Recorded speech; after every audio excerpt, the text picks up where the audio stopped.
আমরা সবাই আমাদের ছোটবেলায় ম্যাগনেট নিয়ে কাজ করেছি। আমরা একটা ম্যাগনেট আরেকটা ম্যাগনেটকে আকর্ষণ করে বা বিকর্ষণ করে। মাঝখানে কোনো কিছু নাই, বাট স্টিল একটা বস্তু আরেকটা বস্তুর উপর একটা ফোর্স এক্সার্ট করছে।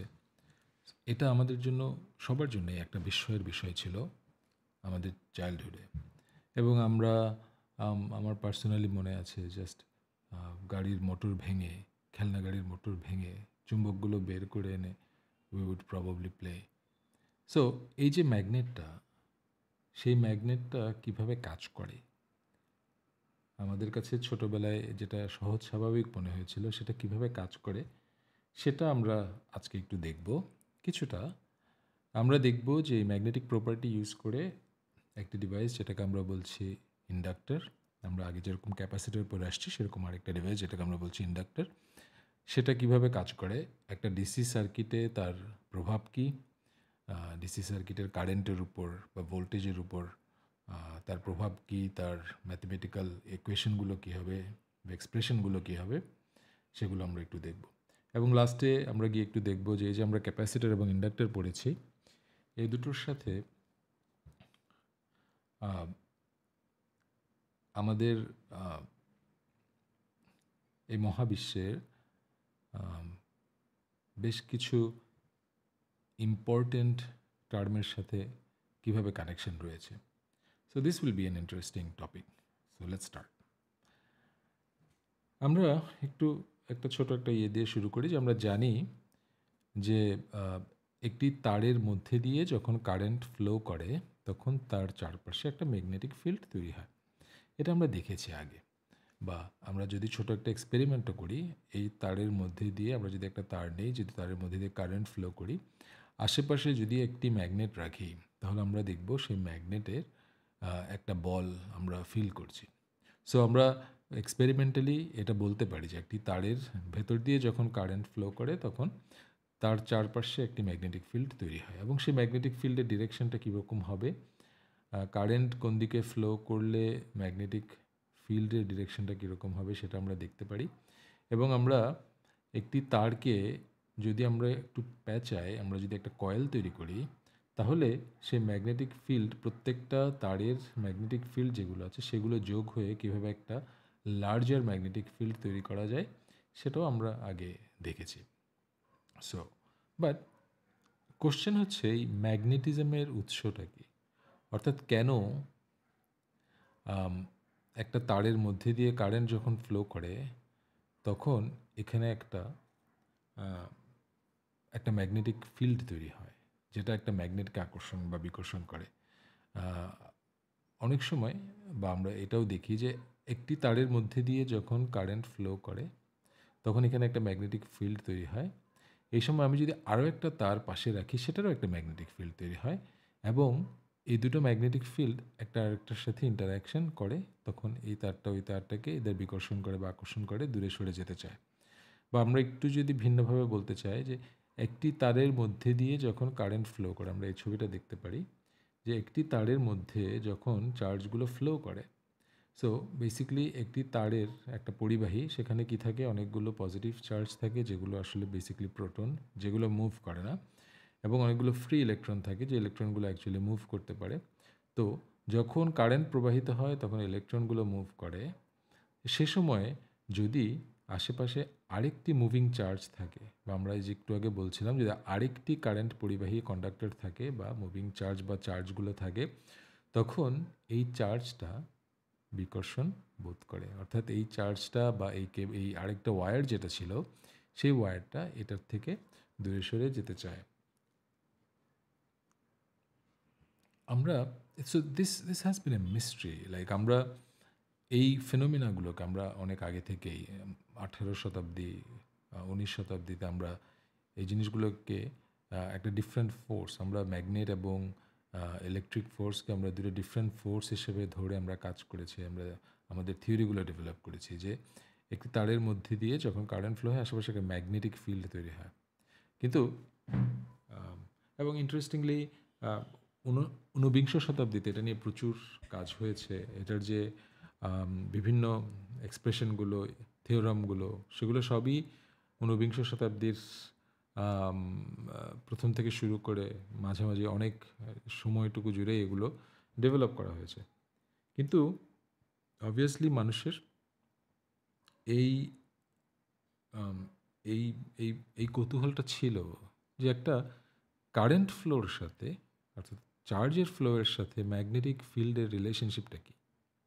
কেন একটি চার্জ যখন ফ্লো করে তখন সেখানে একটা ম্যাগনেটিক ফিল্ড তৈরি হয় বা এখানে আরেকটি কন্ডাক্টর যদি থাকে অথবা জাস্ট সিম্পলিফাইডলি যদি বলি একটি তারের মধ্যে দিয়ে যখন চার্জ ফ্লো করে তখন এখানে যদি আরেকটি চার্জ ফ্লো করে তাহলে কেন এই চার্জটা একটা বিকর্ষণ শক্তি বোধ করে?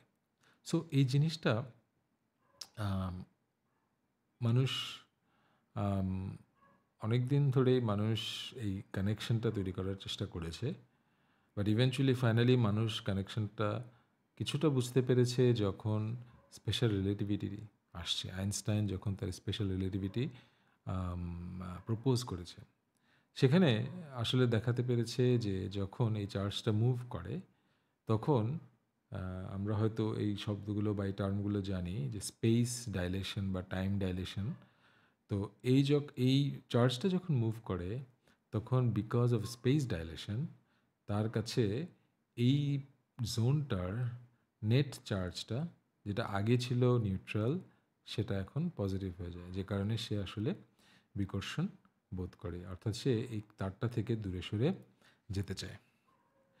এই থিওরিটা আমি এখানে যদি বোঝাতে যাই সেটা রিডান্ডেন্ট হয়ে যাবে, কিন্তু আমি এখানে ভেরিটেসিয়ামের একটা ইউটিউব চ্যানেল আছে, ভেরি নাইস। সেখানে আমি দুটো লিঙ্ক দিয়েছি, এই লিঙ্ক দুটোতে ঢুকে দেখা যেতে পারে এবং অ্যানিমেশন দিয়ে খুব সুন্দর করে দেখানো আছে যে কেন এই চার্জটি একটা বিকর্ষণ বোধ করবে। আমাদের যে স্পেস কন্ট্রাকশন বা টাইম ডাইলেশন, অর্থাৎ একটা বস্তু যখন একটা গতিতে চলতে থাকে তখন অন্য একজনের কাছে মনে হতে পারে যে সে আসলে একটু শর্ট হয়ে গেছে। এই জিনিসটা আমরা এই ভিডিওগুলোতে একটু দেখে নিতে পারি। একইভাবে সো আমরা দেখছি যে ঠিক আছে সে একটি চার্জকে সে বিকর্ষণ করবে, কিন্তু একটি ম্যাগনেটে কী হয় আসলে? কেন একটা ম্যাগনেট বিকর্ষণ বোধ করে? সেটাও ইন্টারেস্টিং যে পার্মানেন্ট ম্যাগনেট যেগুলো আছে, পার্মানেন্ট ম্যাগনেটের পরমাণুর যে ইলেকট্রনগুলো অর্থাৎ পরমাণুর চারিদিকে যে ইলেকট্রনগুলো আছে সেগুলোর একটা নেট কারেন্ট থাকে। কিছু কিছু অ্যাটমে সেই একটা পরমাণুর চারদিকে যে ইলেকট্রনগুলো থাকে তারা একজন আরেকজনকে ব্যালেন্স আউট করে দেয়, কিন্তু কিছু কিছু ক্ষেত্রে তারা ব্যালেন্স আউট করে না, সেক্ষেত্রে একটি নেট কারেন্ট থাকে। যে কারণে একটা ম্যাগনেটও যখন কাছে আনি তখন ম্যাগনেটটাও কিন্তু আসলে এখানে একটা কারেন্টই ফ্লো করাচ্ছে। তার মানে হচ্ছে ম্যাগনেটের ভেতরেও কিন্তু আসলে একটি চার্জ ফ্লো করছে, যে কারণে সেখানেও এদের মধ্যে একটা আকর্ষণ বা বিকর্ষণ থাকতে পারে। Very interesting. এখানে দুটো ভিডিওর লিঙ্ক দেওয়া আছে। আমি স্ট্রংলি সাজেস্ট করবো যে please go ahead and look at it. কিছু কোশ্চেনও এখানে দেওয়া আছে, so I suggest that you try to answer that after watching those videos. এখন আমরা দেখব যে ঠিক আছে আমরা একটা এরকম একটা কয়েল প্যাঁচালাম, আমরা দেখি যে সেখানে একটা ম্যাগনেটিক ফিল্ড তৈরি হয়। সেটাকে যদি আমরা একটা ডিসি সার্কিটে কানেক্ট করি, সো আমার একটা ডিসি সার্কিট বলতে এখানে একটা ভোল্টেজ সোর্স আছে, একটা রেজিস্ট্যান্স আছে, আমরা একটা সুইচ দিয়ে আমরা এটাকে কানেক্ট করব। সো সুইচটা ইনিশিয়ালি অফ আছে, আমরা যদি এটাকে অন করি অর্থাৎ আমি যদি সুইচটা ক্লোজ করি, আমি এক্সপেক্ট করতে পারতাম যে যেহেতু এই তারটা it's nothing, it is still a conductor, এটা একটা স্টিল কন্ডাক্টর এবং আমরা জাস্ট তাকে পেঁচিয়েছি, মানে তাকে তাকে একটা কয়েল ফর্ম দিয়েছি, অর্থাৎ তার রেজিস্ট্যান্সে কোনো রকম চেঞ্জ আসেনি। স্টিল আমরা এক্সপেক্ট করতে পারতাম যে ঠিক আছে আমি যেই মুহূর্তে সুইচটা অন করছি this will be a short circuit, যেহেতু এটা একটা তারই আছে, সো আমাদের কারেন্ট হবে total L equals to VS over R. কিন্তু ইন রিয়ালিটি ব্যাপারটা সেরকম হয় না। ইন রিয়ালিটি যেটা হয় যে সেখানে আমরা আগে দেখেছি লেন্জেস ল বলে একটা ল আছে যেটা কাজ করে। তো আমরা এই লেন্জেস ল এবং ফ্যারাডেজ ল, দোজ আর ভেরি রিলেটেড দুটো জিনিস। অ্যাকচুয়ালি লেন্জেস ল হচ্ছে ফ্যারাডেজ লর একটা এক্সটেনশন। আমরা একটু দেখি যে ফ্যারাডেজ ল বলছে যে আমার একটি সার্কিটে যখন যেই ম্যাগনেটিক ফ্লাক্সগুলো আছে সেগুলোর কোনো রকম চেঞ্জ হয়, তাহলে একটি সার্কিট না, সরি, একটি ইন্ডাক্টরে বা একটি তারে যে ম্যাগনেটিক ফ্লাক্সগুলো আছে সেগুলোর যদি কোনো রকম চেঞ্জ হয়, তাহলে সে একটা ইএমএফ ক্রিয়েট করতে, সে একটা ভোল্টেজ ক্রিয়েট করে। এবং সে ভোল্টেজটা লেন্জেস ল বলছে এমনভাবে ক্রিয়েটেড হয় যে সে যে কারেন্টটা এই চেঞ্জটা করার চেষ্টা করতেছিল বা যে কজটা এটা করার চেষ্টা করতেছিল সেটাকে বাধা দেয়। আমরা কিছুটা দেখেছি এটা আগে আমাদের এইচএসসিতে, বাট স্টিল আমি যদি জিনিসটা বোঝার চেষ্টা করি, যখন সুইচটা যখন ওপেন ছিল তখন এখানে কোনো কারেন্ট ছিল না। যেহেতু কোনো কারেন্ট ছিল না, এই তারের মধ্যে দিয়ে কোনো কারেন্ট ফ্লো করছে না, সো টোটাল ফ্লাক্স জিরো। অর্থাৎ ওই তারের চারপাশে তখন কোনো ম্যাগনেটিক ফ্লাক্স ছিল না বা কোনো ম্যাগনেটিক কোনো এনার্জি বা ম্যাগনেটিক কোনো ফোর্স ক্রিয়েট হয়নি। বাট যখনই আমরা সুইচটা ক্লোজ করেছি তখনই আমার তারের মধ্যে দিয়ে একটি কারেন্ট ফ্লো করার চেষ্টা করছে। আর আমরা জানি কারেন্ট ফ্লো করলে সেখানে একটা ম্যাগনেটিক ফিল্ড তৈরি হবে। সো যখনই ওই জিরো ম্যাগনেটিক ফিল্ড থেকে একটা ম্যাগনেটিক ফিল্ড তৈরি হওয়ার চেষ্টা করছে, তখন ফ্যারাডেজ ল বলছে যে there is a d phi by dt. তার মানে হচ্ছে সে একটা ইএমএফ তৈরি করার চেষ্টা করবে, এবং লেন্স বলছে যে এই ইএমএফটা এমনভাবে হবে যে সে এই কারেন্টটাকে বাধা দিবে। তার মানে ইএমএফ এর ডিরেকশনটা হবে কারেন্ট যেদিকে যাচ্ছে তার উল্টো দিকে। সো বেসিকলি আমরা যদি দেখি যেই মুহূর্তে আমি সুইচটা অন করব তখন এখানে কারেন্ট হওয়ার চেষ্টা করবে বেসিকলি। যদি এটা একটা পিওর একটা মানে একটা শর্ট সার্কিট হতো তাহলে কারেন্ট হতো জাস্ট ভিএস ওভার আর। কিন্তু এখন আমাদের ফ্যারাডেজ ল এবং লেন্সেস ল অনুযায়ী আমরা দেখছি যে সেখানে একটা ভিএল তৈরি করবে, যে ভিএলটা এই কারেন্টটাকে কিছুটা কমিয়ে দেবে। তার মানে ভিএস ইকুয়ালস টু হবে, সরি, ভিএস কারেন্টটা হবে VS minus VL divide by R. আমরা যদি আর এর গিয়ে দেখি, ইনফ্যাক্ট ইনিশিয়ালি যেটা হয় সেটা হচ্ছে যে এই ভিএল এর মান কারেন্টের মানের চেঞ্জের উপর নির্ভর করবে। কারেন্টের মান যত অ্যাব্রাপ্টলি চেঞ্জ হবে ভিএল এর মানটাও তত বেশি হবে। বেসিক্যালি ভিএল যেটা ট্রাই করে, বা এই ম্যাগনেট, এই ইন্ডাক্টর, এটাকে আমরা বলছি, এই ডিভাইসটাকে আমরা বলছি একটা ইন্ডাক্টর। কেন ইন্ডাক্টর বলি বা ইন্ডাকশন জিনিসটা কি সেটা একটু পরে ব্যাখ্যা করছি আবার। বাট ও যে ভোল্টেজটা ক্রিয়েট করবে সেই ভোল্টেজটার কাজই হবে এই কারেন্টের চেঞ্জকে বাধা দেওয়া। তার মানে সে চেষ্টা করবে এমন একটা ভোল্টেজ ক্রিয়েট করতে যাতে কারেন্টটা যে শূন্য ছিল শূন্যই থাকবে। তার মানে সে ইনিশিয়ালি তার ভোল্টেজটা করার চেষ্টা করবে যে ভিএস, সে এক্স্যাক্টলি ভিএস করতে পারে না, একটু কম করে, বাট সে কারেন্টটাকে তখন হয় কি যে ভিএস মাইনাস, এখানে যেহেতু অলমোস্ট ভিএস, তখন কারেন্টটা অলমোস্ট জিরো হয়ে যায়। সো আমরা যদি দেখি যে ইভেনচুয়ালি হয় কি যে এরকম সে যখন কারেন্ট একটু কমায় তারপর আর একটু কারেন্টটা আস্তে আস্তে আস্তে আস্তে একটু একটু, অর্থাৎ সে যখন ভোল্টেজটা ক্রিয়েট করে সেই ভোল্টেজটা প্রথমে ভিএস এর সমান থাকে, বাট পরে আস্তে আস্তে আস্তে কমতে থাকে এবং কারেন্টের মানটাও আস্তে আস্তে বাড়তে থাকে। এবং সেক্ষেত্রে আমরা যদি দেখি যে ওর কারেন্টটাকে যদি আমরা প্লট করি, আমরা দেখব যে কারেন্ট ইনিশিয়ালি থাকে হচ্ছে আইএল, ইনিশিয়ালি থাকবে জিরো এবং এটা আস্তে আস্তে বাড়তে থাকবে। সো এখানে একটু কনফিউশন ক্রিয়েট হতে পারে বা ক্রিয়েট হওয়ার সম্ভাবনা থাকে যে আমি ভিএলটা যদি আমার ভিএস এর সমান হয় তাহলে কারেন্ট তো জিরো থাকবে, রাইট? সো বাট অ্যাকচুয়ালি ভিএলটা এক্স্যাক্টলি ভিএস এর সমান হয় না, কারণ ভিএস এর সমান হলে এটা আবার জিরো হয়ে যাবে যে মুহূর্তে ভিএস এর সমান হবে, কারণ কারেন্ট জিরো হবে। সো বেসিক্যালি একটু কম থাকে, তখন অল্প কারেন্ট থাকে এবং সেখান থেকে আসলে আস্তে আস্তে বাড়তে বাড়তে সে কারেন্টটা তার শর্ট সার্কিট অবস্থায় যে কারেন্টটা ফ্লো করতো, অর্থাৎ সেটা হচ্ছে ভিএস ওভার আর, সেটার সমান হয়ে যায়। সো আমরা দেখছি যে একটি ইন্ডাক্টরের ভেতর দিয়ে আমরা যখন একটি কারেন্ট ফ্লো করানোর চেষ্টা করছি, সে ইনিশিয়ালি কারেন্টটাকে বাধা দেয়। সে কারেন্টটাকে হঠাৎ করে তার যে ফাইনাল কারেন্ট যেটা, সেটা আইএল বাই আর যেটা, সরি, ভিএস বাই আর যেটা, সেটা হতে দেয় না। সে আস্তে আস্তে হতে দেয়, বাট এক সময় সেটা ঠিকই ভিএস বাই আর পর্যন্ত পৌঁছায়।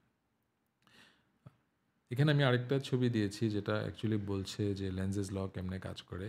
সো বেসিক্যালি আমরা এখানে যেটা করছিলাম যে কারেন্ট দিয়ে আমরা এটার একটা এটাতে যেই ফ্লাক্স ছিল সেটা চেঞ্জ করার চেষ্টা করছিলাম। বাট একইভাবে আমরা যদি এখানে একটা ম্যাগনেটও যদি আনি, আমরা জানি যে ম্যাগনেটও তার নিজস্ব একটা ফ্লাক্স আছে, সেই ফ্লাক্সও এটাকে যদি কাট করে তাহলে সে এখানে একটা ভোল্টেজ ক্রিয়েট করবে, ইএমএফ ক্রিয়েট করবে, এবং এই ইএমএফের জন্য যে কারেন্টটা ফ্লো করবে সেটা আবার এই ম্যাগনেটটাকে বিকর্ষণ করবে। So that's very interesting. এবং আমরা আমরা যদি জিজ্ঞেস করি যে এটা কেন, মানে এটা কেন অপোজ করে?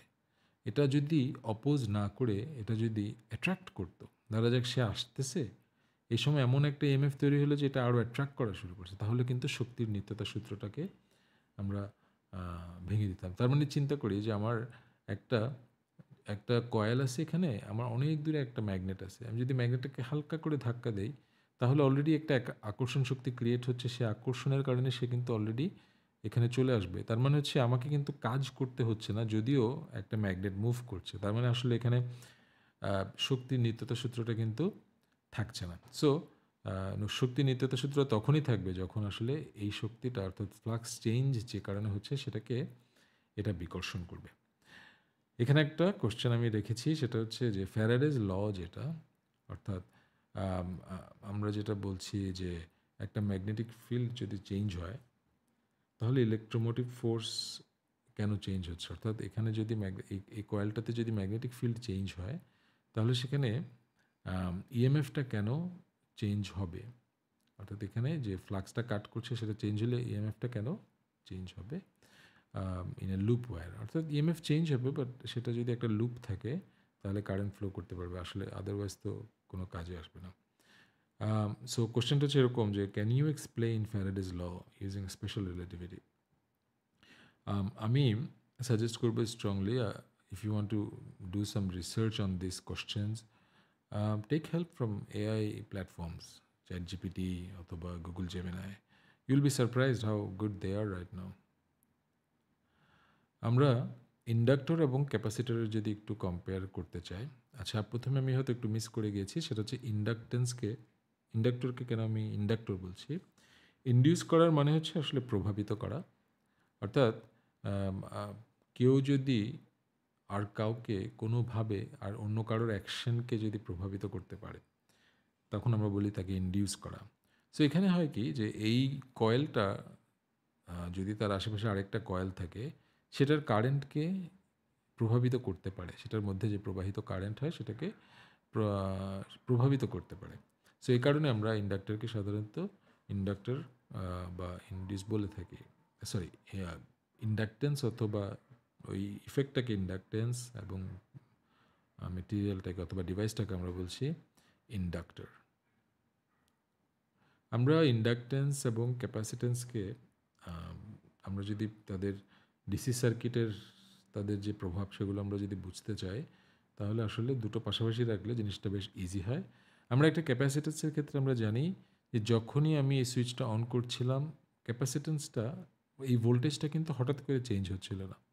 এটা যদি ওপেন সার্কিট হতো অ্যাকচুয়ালি, তাহলে কিন্তু এখানে আমি যেই মুহূর্তে সুইচ অন করছি এখানে ভোল্টেজটা ভিসি হতো, বাট এখানকার ভোল্টেজটা হঠাৎ করে চেঞ্জ হচ্ছে না। ভোল্টেজটা গ্র্যাজুয়ালি চেঞ্জ হয়ে ইভেনচুয়ালি ভিএস পর্যন্ত পৌঁছায়। কিন্তু একটা ইন্ডাক্টরের ক্ষেত্রে ব্যাপারটা কিন্তু উল্টো। ইন্ডাক্টরে আমি যখনই সুইচটা অন করছি, আমার এই ভোল্টেজটা সাথে সাথে ভিএস এর কাছাকাছি হয়ে যাচ্ছে এবং এই কারেন্টটাকে সে বাধা দিচ্ছে। সো ক্যাপাসিটার ইন্ডাক্টরের এক্রসে ভোল্টেজটা হঠাৎ করেই চেঞ্জ হয়। সে 0 ছিল, সে যেই মুহূর্তে সুইচটা অন করছে সে ভিএস হয়ে গেল, এবং দেন সেখান থেকে আস্তে আস্তে তার ভিএস এর মানটা কমতে থাকে, যেটা হচ্ছে ক্যাপাসিটরের উল্টো। আবার কারেন্টের দিকে যদি চিন্তা করি, একটা ক্যাপাসিটরের ইনিশিয়ালি যখন এখানে বিভব শূন্য থাকে, এখানে কারেন্ট কিন্তু থাকে ভিএস বাই আর, ফুল কারেন্টটা সে পায়, এবং আস্তে আস্তে কারেন্ট কমতে থাকে যত ক্যাপাসিটরের প্লেটগুলো চার্জড হতে থাকে। কিন্তু ইন্ডাক্টরের ক্ষেত্রে ব্যাপারটা আবার উল্টো। আমি যেটা বলছিলাম, ইন্ডাক্টর তার মধ্যে দিয়ে কারেন্টের কোনো চেঞ্জকে বাধা দেয়। যদি 0 থেকে আমি হঠাৎ করে ভিএস বাই আর কারেন্ট দেওয়ার চেষ্টা করি, ইন্ডাক্টর সেটাকে বাধা দিবে। সো আমরা দেখছি যে ইন্ডাক্টরের মধ্যে, বা আগেও দেখেছি, ইন্ডাক্টরের মধ্যে কারেন্টটা গ্র্যাজুয়ালি বাড়ে এবং ইভেনচুয়ালি সে ভিএস বাই আর পৌঁছায়। ইকুয়েশনগুলো আমরা যদি দেখি, দুটো একদমই সিমিলার ইকুয়েশন। এটার জন্য ইকুয়েশন ছিল VC equals to VS 1 minus E to the power minus T by R C, এবং এটার জন্য ইকুয়েশন হচ্ছে এখন VL equals to VS E to the power minus T by L over R. এখানে L over আর যেটা, সে বা এইটার ক্ষেত্রে, ক্যাপাসিটরের ক্ষেত্রে আর সি ছিল টাইম কনস্ট্যান্ট, এটার ক্ষেত্রে টাইম কনস্ট্যান্ট হচ্ছে এল ওভার আর। টাইম কনস্ট্যান্টকে আমরা টাও বলে থাকি। আমরা ক্যাপাসিটরের ক্ষেত্রে আমরা দেখেছি যে আমরা যদি ক্যাপাসিটরের মান নির্ণয় করতে যাই, ক্যাপাসিটরের মানটা হচ্ছে usually c equals to q by v. আমরা যদি ফিজিক্যালি মান করতে চাই, অর্থাৎ একক ভোল্টেজ চেঞ্জের কারণে কতটুকু চার্জ সে ধারণ করতেছে বা কতটুকু চার্জ তার মধ্যে চেঞ্জ হচ্ছে। বা আমরা এটাকে আরও ছোট পরিসরে যদি দেখতে চাই যে ডিকিউ বাই ডিভি আমরা বলতে পারি ডিফারেনশিয়াল দিয়ে। ঠিক একইভাবে একটা ইন্ডাক্টরের ক্ষেত্রেও আমরা যদি তার ইন্ডাকটেন্সটা বুঝতে চাই, তাহলে আমরা দেখব যে তার ডিফাই বাই, অর্থাৎ আমি যদি কারেন্ট চেঞ্জ করি তাহলে তার মধ্যে ফ্লাক্সের কতটুকু চেঞ্জ হচ্ছে। একটা শক্তিশালী ইন্ডাক্টরে অল্প কারেন্ট চেঞ্জ করলে অনেকখানি ফ্লাক্স চেঞ্জ হবে, আর একটি দুর্বল ইন্ডাক্টরে কারেন্ট চেঞ্জ করলে অর্থাৎ ফ্লাক্সটা চেঞ্জ হবে কম। এখানে একটি এন টার্ম আসছে। এন টার্মের কারণ হচ্ছে আমার সেম কারেন্টে আমি যদি কয়েলে প্যাচের সংখ্যা বাড়াই তাহলে আমার ইন্ডাকটেন্সটা বাড়ে। আমি ইন্ডাকটেন্সের একটা, আমরা যেরকম ক্যাপাসিটরের ক্ষেত্রে আমরা দেখে আসছিলাম যে c equals to epsilon a over d, একটা ইন্ডাক্টরের ক্ষেত্রেও কিন্তু এই ধরনের একটা ফিজিক্যাল প্যারামিটার থেকেও তার ইন্ডাকটেন্সটা বের করা যায়, যেখানে এল এটা হচ্ছে তার ইন্ডাকটেন্স এবং এটাকে বলছি মিউ, এন হচ্ছে প্যাচের সংখ্যা, এন হচ্ছে ক্রস সেকশনাল এরিয়া এবং এল হচ্ছে তার লেংথ। অর্থাৎ আমার যদি একটা কয়েল থাকে, এ ধরনের একটা কয়েল যদি থাকে, তাহলে তার প্যাচের সংখ্যাটা কত, তার লেংথ কত, তার ভেতরে যে মেটেরিয়ালটা আছে, আমরা চাইলে এখানে এয়ার না রেখে আমরা চাইলে এখানে ডিফারেন্ট মেটেরিয়াল দিতে পারি, সে মেটেরিয়ালের উপর নির্ভর করবে। সো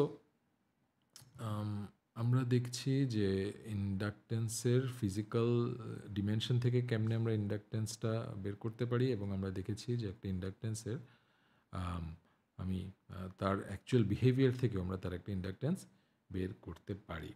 আমাদের কেউ যদি বলে যে আমার কাছে একটা ইন্ডাকটেন্স আছে, সেটার আমি জানি না সেটার প্যাচ কত, এল কত, এ কত, লেংথ কত, বাট আমার সেটার ইন্ডাকটেন্সটা বের করতে হবে, তখন আমি এই ধরনের একটা ইকুয়েশন থেকে আমি বের করতে পারি, যেটা আমাদের ক্যাপাসিটরের ক্ষেত্রে আমরা যেটা ছিল যে আমার ডিমেনশন বা অন্যান্য জিনিসপত্র না জানা থাকলেও আমরা অ্যাকচুয়ালি সার্কিটে ভোল্টেজ চেঞ্জ করে কিউ কতটুকু চেঞ্জ হয়েছে সেটা বের করে আমি এটা বের করতে পারি।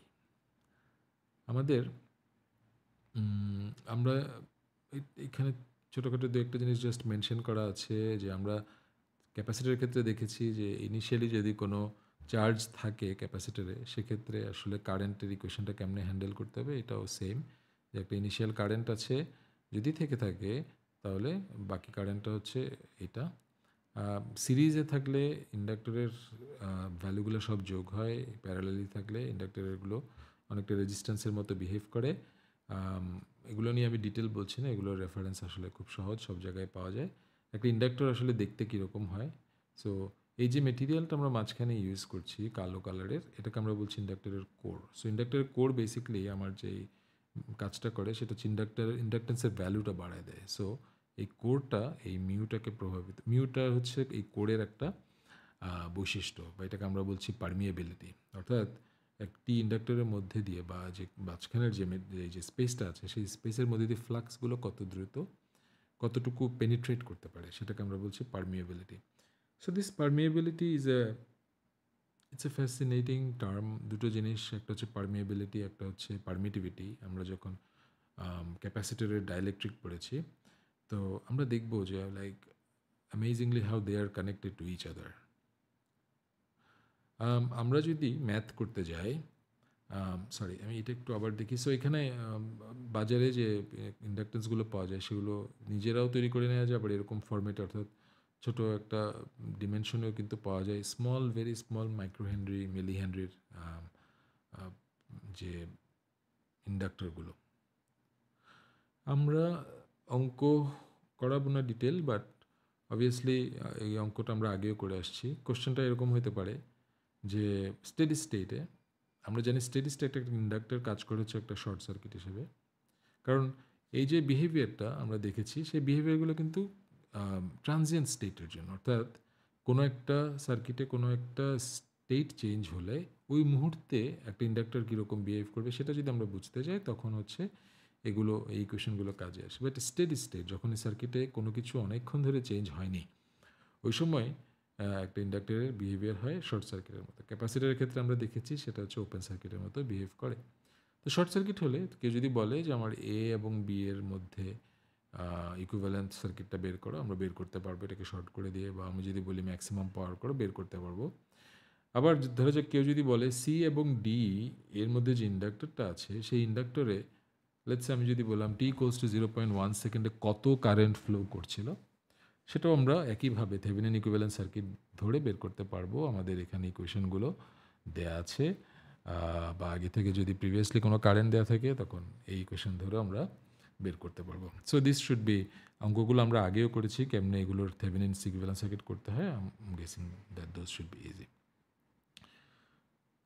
আরেকটু ফান পার্ট অ্যাবাউট ইন্ডাক্টর, সেটা হচ্ছে আমরা এই যে একটা কয়েল প্যাঁচালাম, তো এখানে দু একটা টার্ম বলা হয়। একটা হচ্ছে ম্যাগনেটাইজিং ফিল্ড, অর্থাৎ আমরা যেটা জানি সেটা হচ্ছে যে একটি কয়েলকে আমরা যদি এভাবে প্যাঁচাই তাহলে তার মধ্যে ফ্লাক্স তৈরি হয়, ম্যাগনেটিক ফ্লাক্স। ম্যাগনেটিক ফ্লাক্স হচ্ছে একটা কনসেপ্ট যে আমরা ধরে নিই যত বেশি ফ্লাক্স ম্যাগনেটটা তত বেশি স্ট্রং।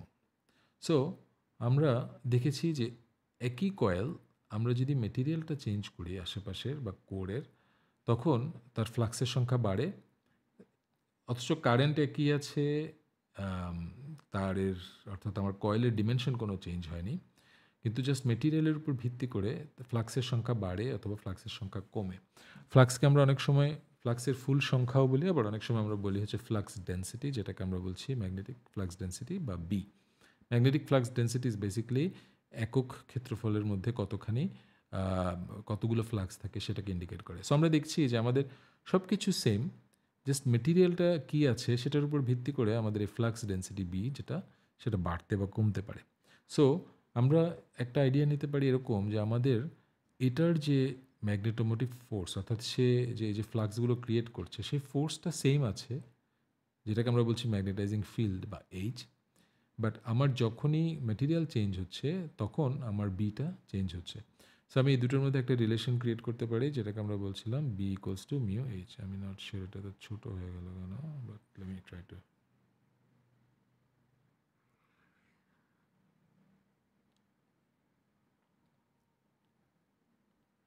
যেটাকে আমরা বলছি B equals to mu H. So আমরা দেখতে পাচ্ছি যে আহ, আমার আমার যখন একটা কয়েলের ডিমেনশন ফিক্স আছে তখন তার ম্যাগনেটাইজিং যেটা ফিল্ড সেটা হচ্ছে এইচ। বাট যখন আমরা তার মধ্যে মেটেরিয়ালটা ডিফারেন্ট মেটেরিয়াল দিচ্ছি, তখন তার মধ্যে ফ্লাক্সটা চেঞ্জ হচ্ছে এবং সেই ফ্লাক্সের ডেন্সিটিটাকে আমরা বলছি বি। আমরা মিউ যেটা সেটাকে বলছি তাহলে এটার পারমিয়েবিলিটি, যে মেটেরিয়ালটা আমরা দিচ্ছি সেই মেটেরিয়ালটা আসলে ফ্লাক্সকে কতটুকু বাধা দিচ্ছে বা কতটুকু অ্যালাউ করছে সেটাকে আমরা বলছি পারমিয়েবিলিটি। এবং আমরা মিউকেও আমরা যে ক্যাপাসিটারের ক্ষেত্রে যেরকম epsilon equals to epsilon not epsilon R দিয়ে রিপ্লেস করেছি, যেখানে এপসিলন নট ছিল স্পেসের পারমিটিভিটি, মিউকেও আমরা মিউ নট এবং মিউ দিয়ে প্রকাশ করে থাকি, বা মিউ আর মিউ নট দিয়ে প্রকাশ করে থাকি রিলেটিভ মিউ, এখানে মিউ নট হচ্ছে স্পেসের পারমিয়েবিলিটি। আমরা যদি দেখি কিছু কিছু ইন্টারেস্টিং কোয়েশ্চেন, সেটা হচ্ছে যে এই যে এপসিলন নট এবং মিউ নট এই জিনিসগুলো আসলে কেন আসছে, লাইক কারণ ইফেক্টিভলি আমরা যখন স্পেসে বলছি it can be just a vacuum, মানে এখানে তো আসলে কিছু নাই। Why is there still like একটা রেজিস্ট্যান্স আছে, অর্থাৎ এই যে আমরা যে একটা ম্যাগনেটিক ফিল্ড সেট আপ করছি তাও কেন এই ম্যাগনেটিক ফিল্ডটা ইনফিনিট হয় না, রাইট? এটা কেন সেখানে কেন একটা বাধা আছে? তো that question can be very fundamental to physics, যে আমাদের মহাবিশ্বে বা ইউনিভার্সে কিছু কিছু কিছু কনস্ট্যান্ট আছে। সেই কিছু কনস্ট্যান্টের যেমন ইলেকট্রনের চার্জ ইজ এ কনস্ট্যান্ট, প্ল্যাঙ্কের কনস্ট্যান্ট আছে, ঠিক সেরকম একটা কনস্ট্যান্ট হচ্ছে এপসিলন নট, সেরকম একটা কনস্ট্যান্ট হচ্ছে মিউ নট। এবং আমরা পরবর্তীতে দেখব যে এই মিউ নট এবং epsilon not is connected by this equation, যেখানে C equals to one over square root of mu not epsilon not, which is very perplexing if you think about this thing, right? কারণ mu not এবং epsilon not মানুষ কিন্তু আরও আগে আবিষ্কার করেছে, but যখন ম্যাক্সওয়েল, আমরা পরে পড়বো যখন আমরা ইলেকট্রোম্যাগনেটিক ফিল্ড নিয়ে পড়াশোনা করবো, যখন ম্যাক্সওয়েল তার থিওরিগুলো দিয়েছে তখন সারপ্রাইজিংলি সে সি এর মান অর্থাৎ আলোর যে গতিবেগ অর্থাৎ ইলেকট্রোম্যাগনেটিক যে ফিল্ড তার গতিবেগ সে যেটা বলেছে সেটা ছিল যে সি ইকুয়ালস টু হবে 1/μ0 এবং μ0 এপসিলন নট এবং তার এটার ভ্যালু হচ্ছে অ্যাপ্রক্সিমেটলি আলোর যে গতিবেগ সেটা। তখনও কিন্তু আলোর গতিবেগ আমরা এক্সপেরিমেন্টালি নির্ণয় করি নাই। পরে যখন আলোর গতিবেগটা আসলে নির্ণয় করা গেছে তখন দেখছি যে ভেরি অ্যাস্টনিশিংলি যে আলোর গতিবেগটা এই ভ্যালুর সাথে মিলে যায়। তো এনিওয়ে আমরা কেউ জানি না যদিও যে এগুলো আসলে কেন এরকম এবং এগুলোর ভ্যালু যদি ডিফারেন্ট হতো তাহলে ফিজিক্সটা ডিফারেন্ট হতে পারত। অন্য কোনো একটা ইউনিভার্সে এই ভ্যালুগুলো হয়তো বা ডিফারেন্ট। সো আমরা চাইলে এই যে ইউনিভার্সের যে ভ্যালুগুলো এগুলো নিয়ে আমরা একটা স্টাডি করতে পারি আসলে ছোটোখাটো। This days studies are easy. একটু আগে যে বললাম যে আমি যদি আমাদের যে কোনো এআই টুলকে জিজ্ঞেস করি ওরা আসলে খুব সুন্দর করে ডেটাগুলো গুছিয়ে অ্যান্সার করতে পারে। So there is no reason for you to not learn about this things. Anyway so that kind of explains আমার ইন্ডাক্টরের বিহেভিয়ার কীরকম, ইন্ডাক্টর জিনিসটা কী, ম্যাগনেটিজম জিনিসটা কী। আমি আশা করছি যে আমি এখানে যে জিনিসগুলো হিন্ট দিয়েছি, যে কোশ্চেনগুলো করেছি তোমরা সেগুলো আনসারগুলো বের করার চেষ্টা করবে। যে ভিডিওগুলো দিয়েছি সেই ভিডিওগুলো একটু ভালো করে দেখবে এবং you will have your own research as well. কারণ magnetism is a very fascinating topic and and it kind of like এই যে ম্যাগনেটিজম এবং ইলেকট্রিসিটি এটা যে স্পেশাল রিলেটিভিটি দিয়ে connected, that itself is a মানে it's a very surprising thing এবং it's a very wonderful physics. So I really encourage you all to really dig deep into this thing. Thank you very much.